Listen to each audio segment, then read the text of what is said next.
हाथी जब चलता है तो सारी धूल उठा के कहां डालता है? बोलो। हाथी सारी धूल उठा के कहां डालता है? हाँ? पड़ोसी के घर में? हाँ। हाथी जब चलता है ना मेरी माँ, तो पहले तो कच्ची सड़कें होती थी, धूल ही धूल होती थी। तो जब हाथी चलता था ना, तो धूल उठा के अपने ऊपर डालता था, अपने माथे। किसी ने हाथी से, अच्छा हाथी गंगा नहाएगा, गंगा मिलेगी तो गंगा में जाएगा, मस्त। पानी से बड़ा प्यार है हाथियों को, खूब नहाते हैं।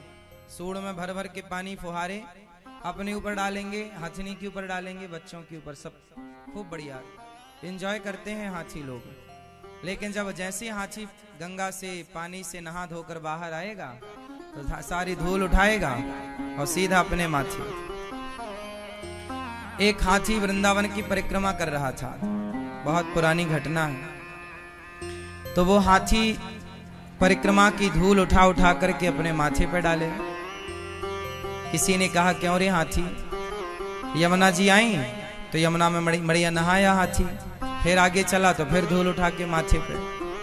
क्यों रे हाथी, जब तुझे धूल ही उठाकर डालनी थी तो नहाया क्यों? तो हाथी के पास खड़े एक साधु ने कहा, भाई यह हाथी बोल नहीं सकता पर मैं इसके भाव को समझता हूं। क्या भाव है इसका?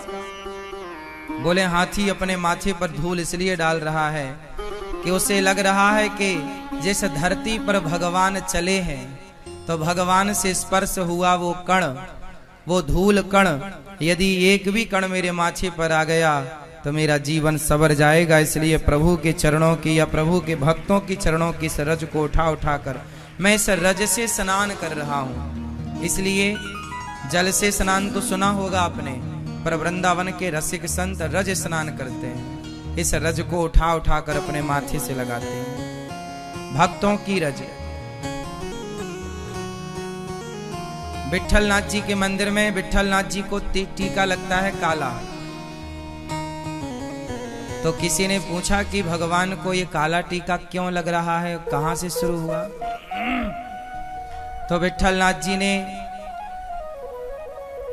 एक दिन अपने भक्त से स्वप्न में कहा, सुनो, ये जो हमारे भक्त आते हैं ना, बड़ी देर तक हमारे दर्शन के लिए खड़े रहते हैं, क्योंकि जगह कम है, हम एक एक से सबको मिलते हैं, तो पीछे वाले भक्त बहुत समय तक खड़े रह जाते हैं। तो मैं इन भक्तों का ऋणी हो गया हूं, जो मेरे दर्शन करने आते हैं, मैं इन भक्तों का ऋणी हो गया हूं। तो एक काम करो पुजारी जी, कल से जहां भक्त खड़े होते हैं तो वहां जब झाड़ू लगवाओ तो वो झाड़ू में जो रज निकलती है, साफ सफाई के बाद हॉल साफ होता है तो धूल निकलती भक्तों के पांव की। तो बोले वो पांव की रज छान करके रख लिया करो और वही रज का मेरे माथे पर तिलक लगाया करो। मैं भक्तों की चरण रज चाहता हूं, जो मेरे लिए खड़े हैं, मैं उनका ऋण कैसे चुकाऊं। तो आज भी विट्ठल नाथ जी को भक्तों की चरण धूली का ही टीका लगाया जाता है। आपको क्या लगता है? भक्त भगवान से प्यार करते हैं ना, जितना उससे कई गुना भगवान भक्तों से प्यार करते हैं। बस बात ऐसी है ना कि माँ जितना प्यार बच्चे से करती है, माँ जितना प्यार बच्चे से करती है, उतना प्यार बच्चा अपनी सारी जिंदगी में कभी माँ से कर ही नहीं सकता।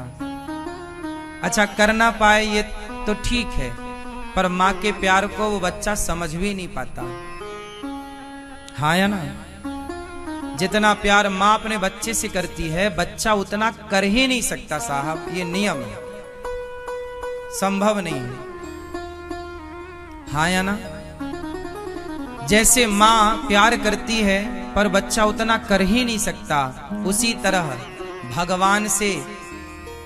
भगवान हमसे जितना प्यार करते हैं, हमसे मतलब हम सबसे, भगवान हम सबसे जितना प्यार करते हैं, हम चाह करके भी उतना प्यार भगवान से कर ही नहीं सकते। इसलिए भगवान माँ है, त्वमेव माता च पिता त्वमेव। भगवान को मां कहा गया है।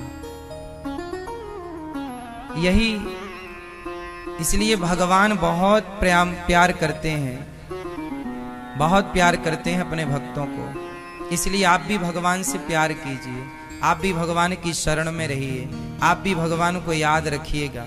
भगवान भक्तों के ऋणी हैं। भगवान किसके ऋणी हैं? किसके? किन भक्त के ऋणी हैं? विशेष तो हनुमान जी के ऋणी हैं। हनुमान जी के ऋणी हैं राम जी, और कहते हैं कि मैं तुम्हारा ऋण चुकाऊंगा ही नहीं। अच्छा, भगवान भक्तों के ऋणी तो होते हैं, पर भगवान चुकाते भी नहीं है ऋण। क्यों? अब जैसे हनुमान जी ने सीता माँ को पता लगाया, लंका गए, और राम जी पर बहुत उपकार किया हनुमान जी ने, तो हनुमान जी के कौन ऋणी हो गए ना? राम। अब वो ऋण राम कैसे चुकाएंगे? भाई, भगवान पर मुसीबत पड़ी तो भक्त ने संकट में साथ देकर ऋण चुकाया, मतलब साथ दिया, तो भगवान हो गए ऋणी। अब वैसा ही संकट भक्त पर आए, फिर भगवान सपोर्ट करें तो वो ऋण चुके, तो भगवान बोलते हैं मैं तो भक्तों का ऋणी ही रहना चाहता हूं, मैं नहीं चाहता कि मेरे भक्तों पर कोई संकट आए, इसलिए मैं ऋण चुकाना ही नहीं चाहता। भाई, ऋण तो तब चुकेगा ना जब आप पर संकट आएगा, और भगवान आपकी हेल्प करेंगे तो ऋण चुकेगा। हम पर संकट आया तो आपने हमारी मदद की, आप पर संकट आया तो हमने आपकी मदद की, तो ऋण ऐसे तो चुकता है। पर भगवान चाहते हैं कि मेरे भक्त पर कोई संकट ही ना आए, मैं सदा ऋणी बना रहना चाहता हूं। हनुमान जी के ऋणी हैं राम जी, और ये ऋण चुकाना नहीं चाहते, क्योंकि चुकाने के लिए फिर हनुमान जी पर इतना संकट आए, जैसे राम पर संकट आया। फिर जब हनुमान जी पर संकट आएगा तो राम जी हनुमान जी की मदद करेंगे, तो राम जी नहीं चाहते। इसी को कहते हैं प्रेम। हम आपके ऋणी बनकर रहना चाहते हैं, पर हम नहीं चाहते कि आप पर कोई संकट आए, आप पर कोई दुख आए। हम ऋण चुकाना ही नहीं चाहते। ये भगवान और भक्त की बातें हैं।